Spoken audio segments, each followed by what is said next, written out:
በእስልምና ታሪክ ማህደር ውስጥ የጠመመ መንገድን የሚከተሉ ከቀጥተኛው መንገድ የሳቱ እንዲሁም አዲስ ነገር ይዘው የመጡ ፊርቃዎች በሙሉ በእስልምና ሃይማኖት ውስጥ ክብር ከሚሰጠው ምልክት ኋላ ሲሸሸጉ ታገኛቸዋለህ።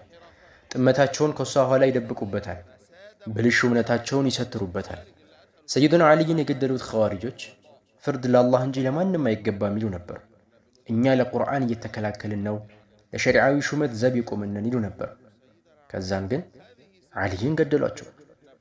ይህ ተከታታይ ፕሮግራማችንን የምንጀምረው ስለ ቀብር በተመለከተ ይሆናል። ምክንያቱም በቀብር ጉዳይ ተራው ማህበረሰብ ዘንድ እንዲሁም ዓሊም ነን ባዮች ዘንድ የተቀላቀለ የሆነ መረጃ ተሰራጭቷል። እነኚህ ሰዎች ቀብር የምትለዋን ገና በጆሯቸው የሰሙ ጊዜ ቀብር ወደ ጭንቅላታቸው የሚመጣው ሽርክ ነው። አንዳንዱ አንድን ሰው ሽርክ ውስጥ ወድቋል እንዲሁም በአላህ ክዷል ማለትም ቀለል አድርጎ ይመለከታል። ይህ ደግሞ በጣም አደገኛ ነገር ነው። ቡኻሪ በሰሒሐቸው በዘገቡት ሐዲስ አቡ ሁረይራ እንዳስተላለፉት የአላህ መልእክተኛ ሰለላሁ ዐለይሂ ወሰለም እንዲህ ብለዋል። አንድ ሰው ለወንድሙ አንተ ካፊር ካለው ክህደቱ ከሁለቱ ወደ አንደኛው ላይ ትመለሳለች። እንዲሁም ቡኻሪ በታሪኹል ከቢር እንደዘገቡት ኢብኑ ሒባን ደግሞ በሰሒሐቸው እንዲሁም አልበዛር ከሑዘይፈት ኢብኑ የማን የተላለፈን ሐዲስ የአላህ መልእክተኛ ሰለላሁ ዐለይሂ ወሰለም እንዲህ ብለዋል። በእናንተ ላይ ከምፈራላችሁ ነገሮች መካከል ቁርአንን የቀራ ከዛም በእሱ ላይ ውበቱ ሲታይበትና ለእስልምና ዘብ ሆኖ ከቆመ በኋላ አላህ ወደ ሻበት ሁኔታ ተቀይሮ ከቁርአን ይወጣል፣ ከበስተጀርባውም ይጥለዋል። በመቀጠልም ሰይፉን ይዞ ወደ ጎረቤቱ ገስግሶ በሽርክ ይፈርጀዋል አሉ። ዘጋቢውም አንቱ የአላህ መልእክተኛ ሆይ ከሁለቱ ለማጋራት የተገባው ፈራጁ ነው ወይስ ተፈራጁ አልኳቸው አለ።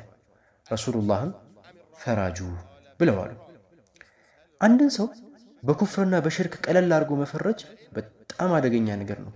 ምክንያቱም ይህ ፍረጃ ያለ ቦታ እየዋለ ከሆነ በሽርክ የሚፈርጀው ሰውዬ ከሚወነጀለው ይልቅ ለሽርኩ የበለጠ ተገቢ ይሆናል።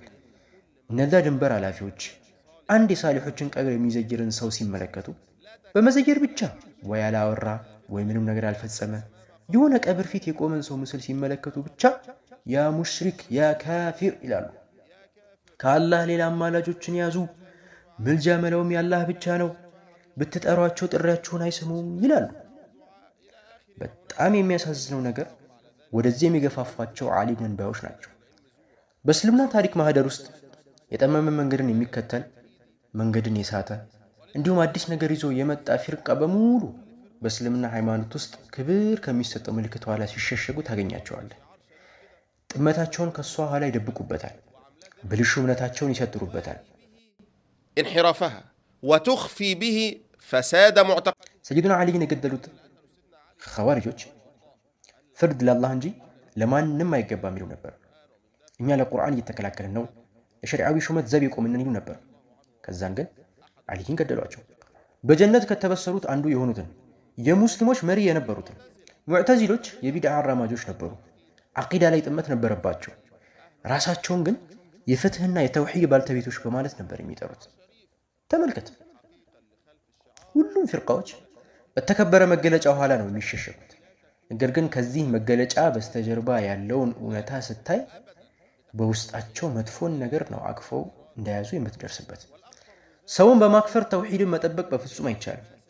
የመልእክተኛውን ውርስ የሆነውን ዒልምንም በመቆልመም ሊሆን አይችልም። ከዚህ ሁሉ አደገኛው ነገር ይህ ድንበር መጣስ አንዳንዶች ዘንድ ወደ የአሸባሪዎች ተግባር ተለወጠ። ከ7 ዓመት በፊት አይኤሶች በሲና የሚገኘውን የረውዳ መስጊድን የጁምዓ ሰላት የሚሰግዱ ሰዎች ላይ ላኢላሃ ኢላላህ ሙሐመድን ረሱሉላህ የሚሉ ሰዎች ላይ ማፈንዳታቸው ሩቅ አይደለም። ከ300 በላይ ሙስሊም ሙዋሂድ የሆነን ሰው ጁምዓ እየሰገዱ ባሉበት ነው ደማቸውን ያፈሰሱት። ይህም የሆነው ሙሽሪኮች ናቸው፣ ቁብርዮች ናቸው በማለትና የመሳሰሉትን ውርቅና መሰል ውንጀላ በመወንጀል ነው። የዚህ አደገኛ ጣጣ መነሻው ደግሞ ብዙ የተያያዙና የተሳሰሩ መሳኢሎችን ለይቶ አለማወቃቸው ነው። በቀብር ዚያራ መካከልና ቀብሩ ዘንድ ዱዓ ማድረግን ቀላቅለው ያያሉ።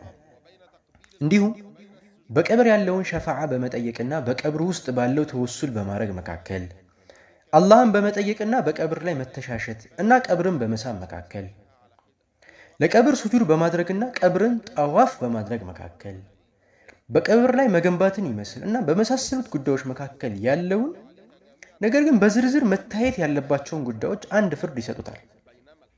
እነኚህን ሁሉ በሽርክና በኩፍር ይፈርዳሉ። እውነታው ግን እነዚህ ጉዳዮች በስራቸው ብዙ ዝርዝር የሆኑ ነገራቶች ያሉት በመዛሂቦች ዘንድ ልዩነትን ያስተናገደ ርዕስ ነው።